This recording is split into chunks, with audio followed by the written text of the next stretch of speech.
Eh bien salut à toi jeune entrepreneur, si tu n'as jamais entendu parler de la boutique Akimi Figurines, sache que tu es bien tombé sur cette vidéo, malgré bon que j'en ai parlé un petit peu sur d'autres vidéos, mais il faut savoir que aujourd'hui il y a un concours organisé sur ma chaîne YouTube avec Akimi Figurines,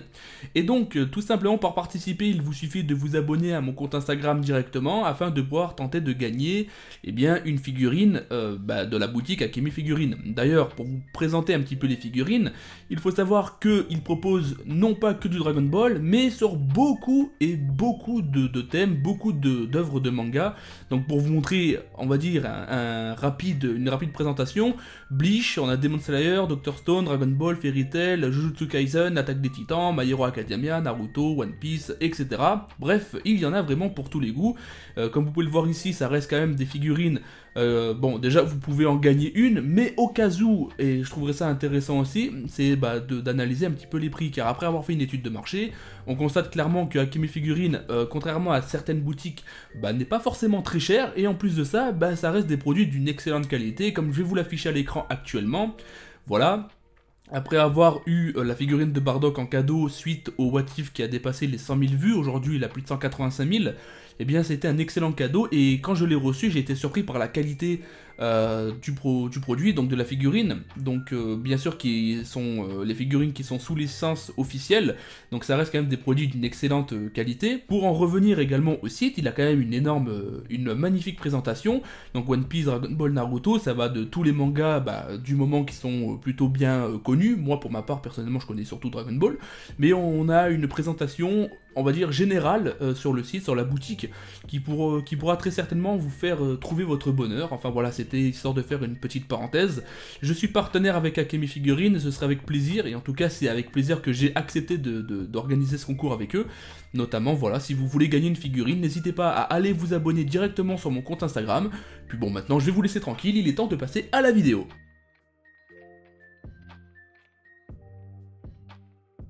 Bonjour à toutes et à tous, j'espère que vous allez bien et bienvenue pour une nouvelle vidéo en face cam. Ça va être plus simple de la faire pour moi et c'est aussi spontané parce qu'il n'y a pas de réel sujet, on va dire, il n'y a pas d'écriture sur la vidéo. On va juste répondre à la question, est-ce que Broly est vraiment surcoté? Déjà pour commencer, il faut se remettre dans le contexte du film Broly, c'est le film 8, Broly le guerrier légendaire, vous voyez un peu ce que je veux dire, déjà rien que le titre, ça veut en dire long. Et puis c'est quand même l'un des premiers, voire c'est le premier antagoniste qui a fait autant galérer la Z-Team. Enfin je veux dire, on a carrément cru que tout le monde allait crever dans le film. De plus, il y a quand même une nouvelle transformation qui a été introduite. On parle quand même du Super Saiyan légendaire, le guerrier qui apparaît tous les 1000 ans, le guerrier que aucun Super Saiyan normal, basique, ne peut vaincre, même à plusieurs.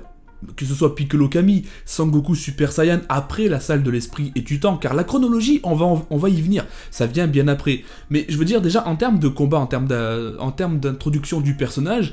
il n'y avait pas mieux pour faire que Broly soit considéré comme l'un des personnages les plus... pas les plus puissants non plus, enfin on verra ça plus tard aussi, mais l'un des personnages les plus craints, l'un des personnages les plus, on va dire, surestimés, surcotés du moment. Mais après, ça c'est encore un autre sujet. Parce que aujourd'hui en fait, si Broly est considéré comme surcoté, c'est bien évidemment à cause de toutes les vidéos, toutes les théories qui ont été faites autour de lui, notamment avec Gaki, la chaîne Gaki, et beaucoup d'autres chaînes YouTube, qui avaient clairement avancé, peut-être pour du troll, ou parce qu'ils le pensaient vraiment, que Broly était d'un niveau Super Saiyan divin, d'un niveau Akaishin, alors qu'on parle quand même du Broly de Dragon Ball Z. Et donc ça me paraît quand même assez improbable qu'il soit de puissance Akaishin ou même Super Saiyan God. Mais bon, après ça, c'est différent. Enfin, je veux dire, peut-être que finalement, si Broly est considéré comme surcoté, c'est pas vraiment par rapport à sa présence dans le film. Parce que oui, il est puissant, il est colossal, il est gigantesque, il a des muscles. Laisse tomber, c'est un personnage qui a un design assez terrifiant, mais en dehors de ça, eh bien j'ai plutôt l'impression qu'en fait il est considéré comme surcoté aujourd'hui, c'est à cause de toutes les vidéos qui ont été faites à son sujet,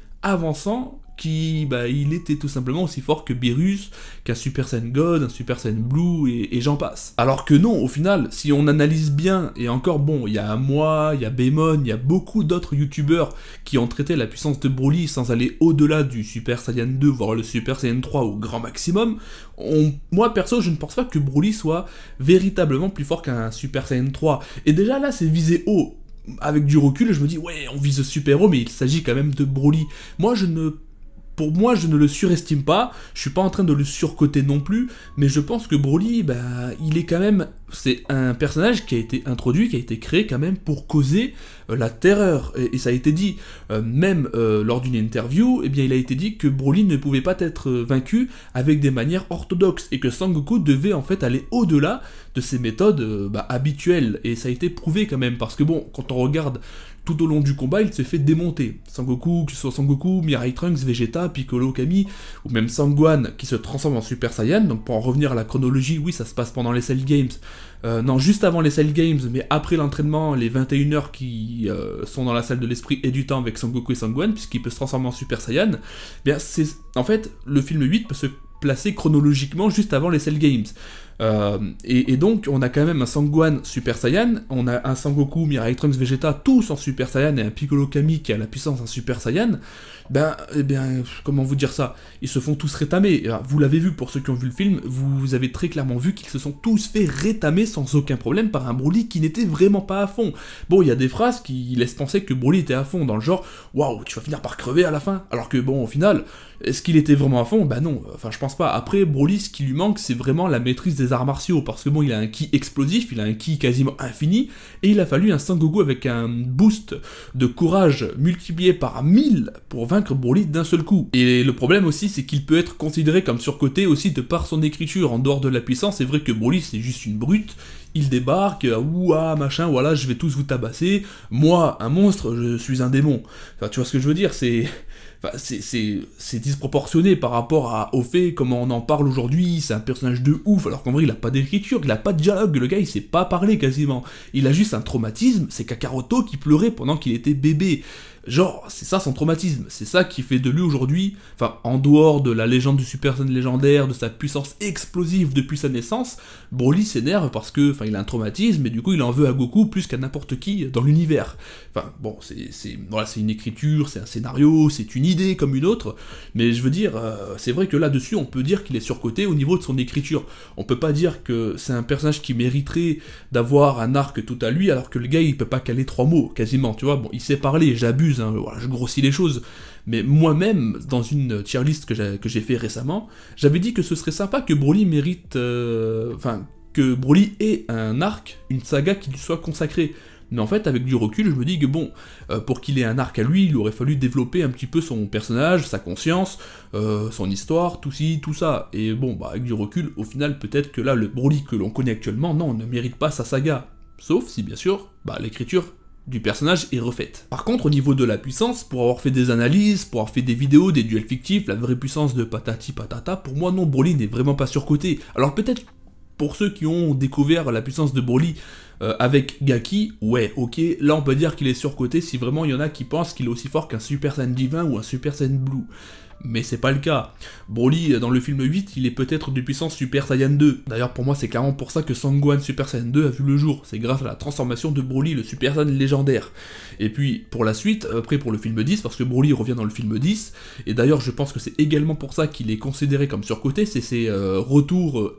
il est quand même revenu 3 fois au total, voire 4 fois si on compte le Broly de l'enfer, voilà, qui fait du grabuge. Sangoku va avec Peikuan pour le calmer, d'accord, ok, bon, c'est un retour, encore une fois, on entend le nom de Broly, mais en dehors de ça, dans le film 10, eh bien, il affronte quand même un Sangohan Super Saiyan 2, un Sangoten, il affronte un Sangoku qui vient, enfin, il affronte pas vraiment, Sangoku se téléporte et envoie son Kamehameha, voilà, pour faire un Kamehameha familial, magnifique, tout ci, tout ça. Mais je veux dire, il affronte quand même un Sangohan Super Saiyan 2 qui n'a jamais cessé l'entraînement. Et pour avoir préparé une vidéo actuelle qui va pas tarder à débarquer sur la chaîne avec Paimon, vous verrez, je vais pas vous spoiler non plus, mais pour moi, Sangohan dans le film 10 est peut-être aussi fort que le Vegeta Super Saiyan 2 qui affronte Kid Buu. Pour moi, les deux se valent peut-être, voilà, ils sont pas très loin en tout cas. Donc Broly, pour qu'il les rétamé d'une facilité assez déconcertante quand même, enfin en tout cas c'est significatif, oui, on peut dire que Broly est quand même de niveau Super Saiyan 2 minimum. Mais vu comment il a rétamé facilement un Super Saiyan 2 entraîné, et comment il a résisté à un Kamehameha familial, parce que bon, c'est pas le Kamehameha qui a éliminé Broly, c'est le soleil, pour moi oui, Broly avait clairement le niveau Super Saiyan 3, mais après ça, tout est relatif, c'est propre à chacun, chacun pense ce qu'il veut de Broly, mais de là à dire qu'il est surcoté sur tous les points, non. En tout cas, sur le personnage, l'écriture, oui, sur la puissance, non. En tout cas, Koyama, il me semble que c'est bien le nom du scénariste, et j'ai pas envie de me tromper, bah, il avait vraiment ce désir de vouloir faire de Broly un personnage que Goku ne pouvait tout simplement pas vaincre en 1v1, ni même avec des méthodes orthodoxes, contrairement à quasiment la totalité des antagonistes. Bon, certains ont été vaincus avec des Genki Dama, tout ci, tout ça. Personnellement, je ne pense pas qu'un Genki Dama aurait suffi sur Broly. Après, c'est à vous de me le dire, moi c'est mon avis, en tout cas ça ne concerne que moi. Et d'un autre côté, comme je le disais, ça peut être aussi l'influence, parce qu'il y a beaucoup de youtubeurs qui ont fait des duels fictifs, que ce soit Beimon et moi-même d'ailleurs, je vais pas dire qu'on est innocent, mais certains vont carrément l'opposer à Beerus par exemple, alors qu'on a déjà le Broly de Dragon Ball Super qui n'est pas encore plus fort que Beerus, il y a juste une phrase de Sangoku qui a fait tilt, tu pourrais être aussi fort que le dieu de la destruction. Enfin, c'est juste, tu pourrais être aussi fort, on sait pas s'il l'est ou s'il l'est pas, tout est relatif, encore une fois, c'est propre à chacun pour l'instant, rien n'a été confirmé. Mais pour le Broly de Dragon Ball Z, faut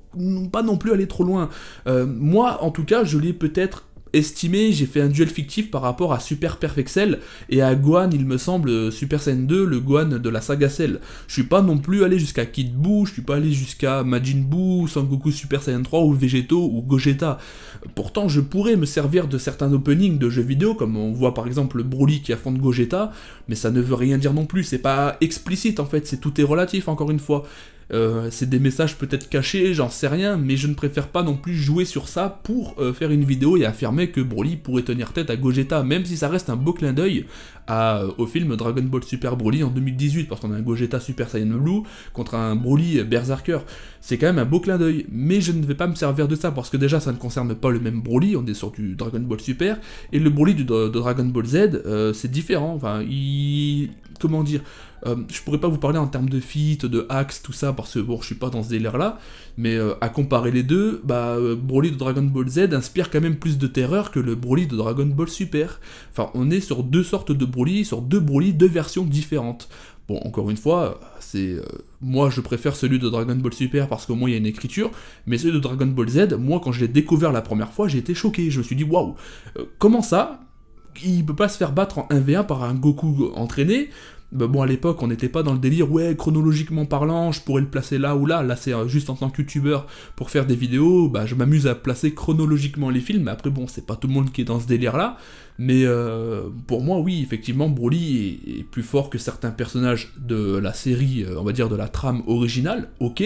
mais il faut pas aller trop loin non plus. Après, pour en revenir un petit peu au thème de la vidéo, et pour répondre à la question, c'était une vidéo vraiment tranquille, spontanée, entre nous, voilà, non, je ne pense pas que Broly de Dragon Ball Z soit surcoté. Après, encore une fois, ça ne dépend que de vous, de moi, enfin de tout le monde, de chacun à son avis, et pour moi, pour vous donner le mien, Broly n'est pas surcoté dans le sens où, en fait, il a été introduit, et ça a été voulu, en fait, que nous, qu'on soit aussi surpris du personnage. Il a été introduit avec une puissance phénoménale, avec une transformation unique, qui n'a été faite que pour Broly, donc le Super Saiyan légendaire, parce que bon, elle n'a pas été introduite après dans la trame originale, on a eu le Super Saiyan 2, le 3, etc., et les dérives, les différents stades du Super Saiyan, etc., mais on n'a pas eu le Super Saiyan légendaire, c'est vraiment une forme qui a été faite pour Broly, et comme ça avait été annoncé dans une interview, ce personnage-là a été introduit pour inspirer la puissance, et également pour donner, on va dire, de l'épreuve, comment dire, avoir le bon terme, mais du fil à retordre à Sangoku, parce qu'on a l'habitude de voir Sangoku battre ses adversaires. Si c'est pas Sangoku, c'est Sangohan, mais bon, Sangohan ça a été vu que depuis la saga Cell, mais c'est toujours Sangoku qui a battu les antagonistes. En même temps, c'est lui le personnage principal, et depuis Dragon Ball, depuis qu'il est tout petit, on a l'habitude de voir un Sangoku invincible, qui parvient toujours à retourner la situation à son avantage, à avoir le dessus sur ses adversaires, etc. Et là on a Broly, et on a Broly qui rétame Sangoku, et malgré le battle IQ, enfin l'intelligence de combat, le génie combattier de Sangoku, malgré toutes ses techniques, son entraînement, son expérience, eh bien il a rien pu faire contre Broly. Il a fallu l'énergie de ses 4 camarades de combat, quoi, Sangohan, bon je vais pas vous citer tout le temps, mais il a fallu quand même l'énergie de ces 4 personnages-là pour avoir un boost de ki x 1000, pour réussir à vaincre Broly, et encore, il ne l'a pas tué, il l'a juste blessé, plongé dans le coma pendant 7 ans, et puis après on arrive au film 10, où Broly, sort du coma, devient un tout petit peu plus fort, il a un petit Zenkai, et affronte à ce moment-là, tous ceux qu'on voit dans le film 10. Mais ce que je veux dire, c'est que c'est un personnage qui n'a pas été vaincu en 1v1, il a quasiment jamais été vaincu non plus par quelqu'un, en fait il a été vaincu que par le soleil. C'est l'entité suprême qui a eu raison de Broly, de la même manière que Baby Vegeta, Cooler, etc. Après Cooler, il a eu un 1v1 contre, dans le film je sais plus combien, contre Sangoku Super Saiyan, donc Sangoku a quand même réussi à vaincre un adversaire, il a quand même réussi à vaincre Cooler, donc là on n'est pas vraiment sur une comparaison digne de Broly. Broly, que ce soit Goku ou d'autres personnages, n'ont jamais réussi à le vaincre. Voilà, qu'on se mette juste d'accord là-dessus, en 1v1 c'est pas possible. Une fusion ça aurait pu fonctionner, mais il n'y a pas eu de fusion, donc non, c'est l'entité suprême qui a eu raison de Broly, et je pense que c'est pour ça que beaucoup vont dire oui il est surcoté, patati patata, mais non, moi je suis pas d'accord, après c'est vous, c'est votre avis, vous avez le vôtre et j'ai le mien, je ne cherche pas à vous dissuader ou à changer votre opinion, mais je trouvais ça cool quand même de discuter, à la base je voulais le faire en live, mais le faire en vidéo de manière spontanée c'est pas mal non plus. Sur ce les amis, je vous remercie de m'avoir regardé, je vous remercie d'avoir pris le temps d'écouter mon avis par rapport à Broly, d'avoir répondu à la question de est-il surcoté, encore une fois ça me concerne, mon avis, non il n'est pas surcoté, mais après bon sur certains éléments si. Voilà, n'hésitez pas à me dire dans les commentaires si vous pensez qu'il est surcoté, et pourquoi surtout, ne mettez pas juste oui, donnez-moi votre avis, j'aimerais bien vous lire, et pouvoir débattre avec vous dans les commentaires, ce serait super sympa. Sur ce, je vous retrouve très prochainement peut-être pour une tier list, mais également une vidéo que je prépare avec Baymon depuis un petit moment, bon, le montage, j'ai pas beaucoup de temps libre pour le faire, mais ça va arriver. Sur ce, je sais pas quand est-ce qu'elle va sortir cette vidéo, mais on est en décembre, alors je vous souhaite à toutes et à tous, de très bonnes fêtes de fin d'année, et puis à très vite pour de nouvelles vidéos. Ciao.